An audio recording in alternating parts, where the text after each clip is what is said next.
প্রথম দেখায় মনে হবে যেন গাছের কদম ফুল। এটা কিন্তু গাছের কদম ফুল নয়, তাল দিয়ে কদম ফুল পিঠা। অসম্ভব সুন্দর খেতে, দেখতে কত সুন্দর হয়েছে। আপনাদেরকে একটা কেটে দেখাই। দেখুন, একদম নরম তুলতুলে, একদম পুরে ঠাসা।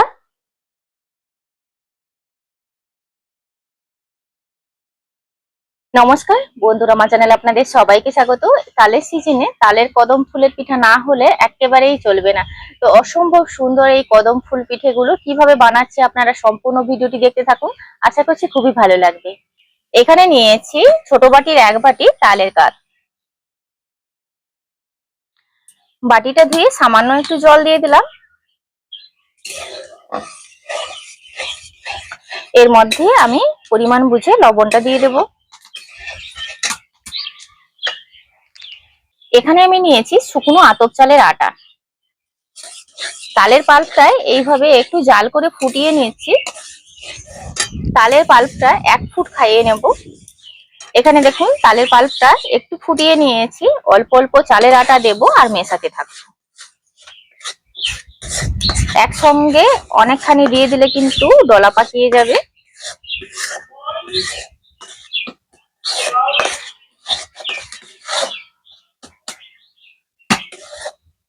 অল্প অল্প দিচ্ছি আর এইভাবে মিশিয়ে নিচ্ছি।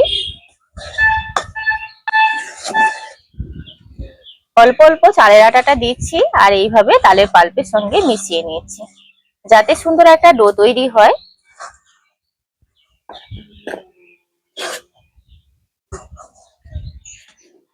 যতখানি চালের আটা নিয়েছিলাম অল্প অল্প দিয়ে কিন্তু পুরো ডোটা তৈরি করে নিয়েছি।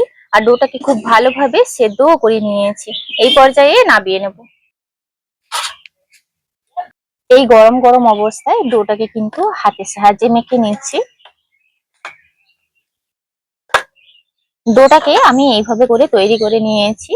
এইভাবে হাতের সাহায্যে মসৃণ করে নিয়েছি। এটাকে এক সাইড করে রেখে দেবো। আর এখানে যে আমি বাসমতি চালটা ভিজিয়ে রেখেছিলাম, সেটা জল ঝরিয়ে নেব। এইভাবে একটা প্লেটের মধ্যে আমি এটাকে একটু মেলিয়ে রাখবো, যাতে অতিরিক্ত জলটা শুষে নেয়। এখানে একটা নারকেল নিয়েছি, নারকেলটাকে ফাটিয়ে নেব।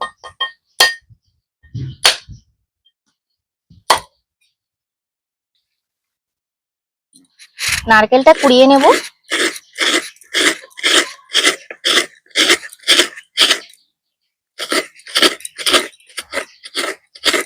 একটা নারকেলের হাফ আমি নিয়েছি। এর মধ্যে দিয়ে দিচ্ছি পরিমাণ অনুযায়ী চিনি। চিনিটাকে খুব ভালোভাবে এই নারকেলের সঙ্গে মিশিয়ে নেব। আপনারা চাইলে কিন্তু এটাকে আলাদা করে রসটা নিয়ে পুর বানিয়ে দিতে পারেন, সেক্ষেত্রেও কোনো সমস্যা নেই, আর এক্ষেত্রেও কোনো সমস্যা নেই।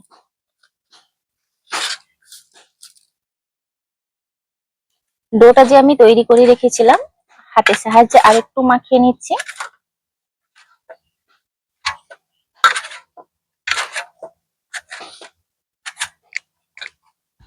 এখান থেকে ছোট ছোট লেচি নেব।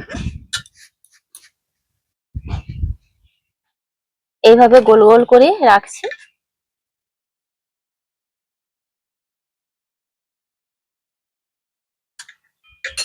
কড়াইতে আগে থেকে আমি জল দিয়ে দিয়েছি। হাঁড়ি বসানো একটা স্ট্যান্ড বসিয়ে দিলাম।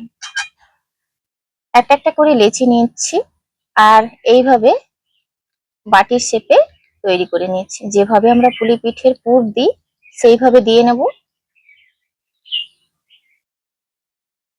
এইভাবে বাটির শেপে তৈরি করে নিয়েছি।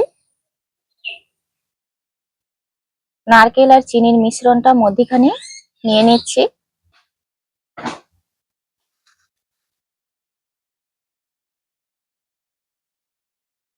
চারদিক থেকে মুখটা সমানভাবে আমি বন্ধ করে নেব।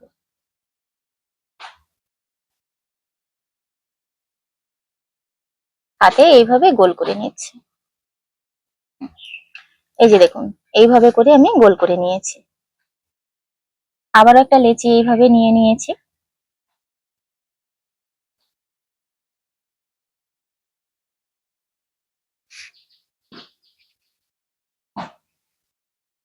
আপনাদের হাতে সময় থাকলে পুরটা কিন্তু এক্সট্রা ভাবে বানিয়ে দিতে পারেন, সেক্ষেত্রে কোনো সমস্যা নেই। আমি যে এইভাবে করে বানাচ্ছি সেক্ষেত্রেও কোনো সমস্যা নেই। স্বাদের কোনো রকম পার্থক্য ঘটবে না, একই রকমই খেতে লাগবে। ওইভাবে পুরটা নিয়ে নিয়েছি, আবারও গোল করে নিচ্ছি। দেখুন এইভাবে করে আবারও একটা তৈরি করে নিয়েছি। এইভাবে করে পুরগুলো দিয়ে নিয়ে সবগুলো তৈরি করে নিচ্ছি। কয়েকটা পিঠে এইভাবে তৈরি করে নিয়েছি। চালটা যে মেলিয়ে রেখেছিলাম ঠিক এইভাবে গড়িয়ে গড়িয়ে কোট করে নিচ্ছি, দিলে সারা গায়ে কিন্তু খুব সুন্দরভাবে চালগুলো লেগে যাবে।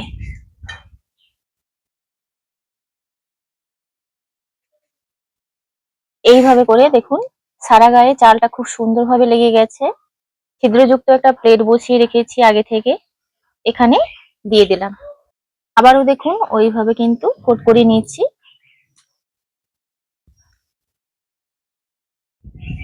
এইভাবে দেখুন গড়িয়ে গড়িয়ে আমি পুরো পিঠের গায়ে কিন্তু এইভাবে চালগুলো লেগে গেছে খুব সুন্দরভাবে। একটু গ্যাপ রেখে রেখে দিয়ে নিচ্ছি।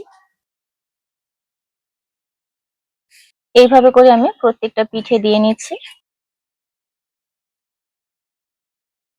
দেখুন সবগুলো আমি এইভাবে দিয়ে নিয়েছি। ঢাকা দিয়ে দেবো 15 থেকে 20 মিনিটের জন্য। 15 মিনিট ভাপিয়ে নিয়েছি, আপনাদেরকে দেখাচ্ছি।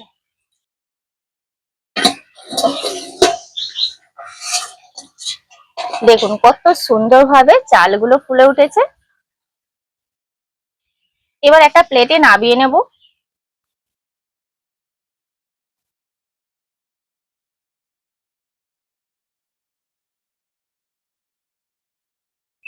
কত অপূর্ব সুন্দর দেখতে লাগছে।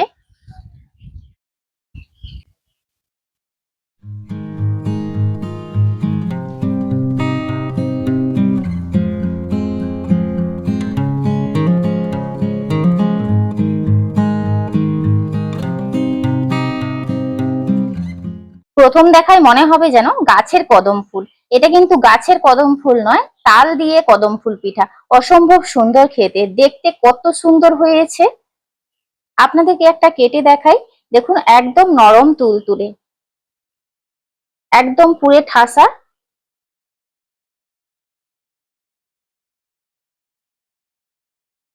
তালের কদম পিঠেগুলো কত সুন্দর হয়েছে আপনারা দেখতেই পেলেন। অসম্ভব সুন্দর খেতেও। আজকের ভিডিওটি এখানেই শেষ করছি, দেখা হচ্ছে পরবর্তী একটা নতুন পর্বে। ভিডিওটি ভালো লাগলে লাইক শেয়ার কমেন্ট করবেন। আপনারা সবাই ভালো থাকবেন, সুস্থ থাকবেন, সাবধানে থাকবেন।